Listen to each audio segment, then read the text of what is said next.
میں روم میں داخل ہوا اور دروازے کو لاک کر دیا اور وہ سہمی بیٹی تھی، بالکل چپ سی۔ میں نے سلام کیا، اس نے جواب دیا۔ اتنا آہستہ جواب تھا کہ بہت مشکل سے مجھے سنائی دیا۔ میں تھوڑا سا مسکرایا اور اپنا کوٹ اتار کے رکھنے لگا۔ کوٹ اتار کر اس کے پاس جا کر بیٹھ گیا اور اس سے پوچھا، کیا حال ہے آپ کا؟ وہ سہمی تھی۔ اس نے آرام سے بولا، جی ٹھیک ہو۔ پھر میں نے پوچھا کہ تک گئی ہوں گے؟ وہ کچھ نہیں بولی۔ میں سمجھ گیا کہ وہ تکی ہوئی ہے۔ پھر میں اٹھا اور کوٹ کی جیب سے اس کے لیے گفٹ نکال کر لایا۔ وہ ابھی تک سر نیچے کیے بیٹھی تھی۔ میں گفٹ لے کر اس کے پاس جا بیٹھا اور اسے بولا، میری جان، اپنے محافظ کے پاس بیٹھی ہو تو پھر بھی اتنی ڈری ہوئی کیوں ہو؟ یہ سن کر اس کے چہرے کا رنگ تھوڑا کھل اٹھا۔ شاید میری اس بات سے اسے اپنائیت کا حوصلہ ہوا۔ خیر، میں نے گفٹ کھولا جو بریسلیٹ تھا۔ میں نے پیار سے اس کا ہاتھ اٹھایا اور اسے گفٹ پہنانا شروع کر دیا۔ جب گفٹ پہنا دیا تو میں نے اپنے ہاتھ سے اس کی ٹوڑی سے اس کا چہرہ اوپر اٹھایا جو تب سے نیچے ہے۔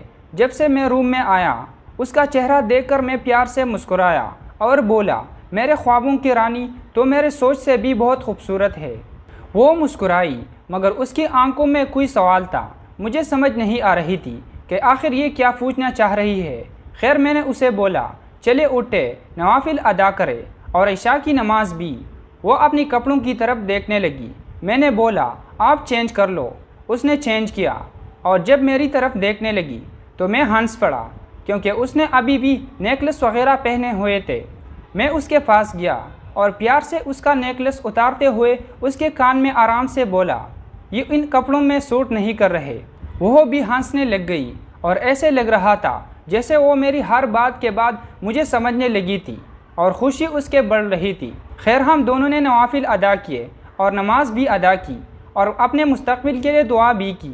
پھر میں نے جائے نماز پر ہی بیٹھے بیٹھے اسے بولا کہ چلو کھانا کھاتے ہیں۔ دونوں آ کر بیٹھ گئے اور میں نے خود کھانا لگانا شروع کر دیا۔ وہ پہلے چپ تھی مگر اب اس کے چہرے پر خوشی سی تھی۔ کھانا پہلے میں نے شروع کیا کیونکہ وہ شرما رہی تھی۔ پھر میں نے چمچ میں چاول ڈالے اور اسے کھلانے کے لیے اس کے منہ کے پاس لے گیا اور وہ مسکرائی اور کھا گئی۔ کھانا کھا ہی رہے تھے کہ وہ مجھے اچانک سے بولی، آپ مجھے کبھی چھوڑ تو نہیں دیں گے؟ اس نے جب پوچھا کہ مجھے کبھی چھوڑ تو نہیں دیں گے تو میری آنکھوں میں پانی بھرنے لگا۔ میں نے ایک سائڈ پر دیکھ کر آنکھوں کو صاف کر کے اس کی طرف دیکھا تو وہ نیچے دیکھ رہی تھی۔ اسے شاید شرمندگی ہو رہی تھی کیونکہ وہ سمجھ رہی تھی کہ اس کے اس سوال کی وجہ سے میری آنکھوں میں آنسو آئے۔ میں سرخ آنکھوں کے ساتھ مسکرایا اور بولا، تم جان ہو میری، تمہیں چھوڑ دوں گا تو خود میں مردہ بن جاؤں گا اور مردے کا ٹھکانہ گھر نہیں قبرستان ہوتا ہے۔ وہ مسکرائی اور بولی، بس میں کھانا کھا چکی ہوں۔ میں ہنسا اور بولا، چپ کر کے یہ سارا ختم کرنا ہے۔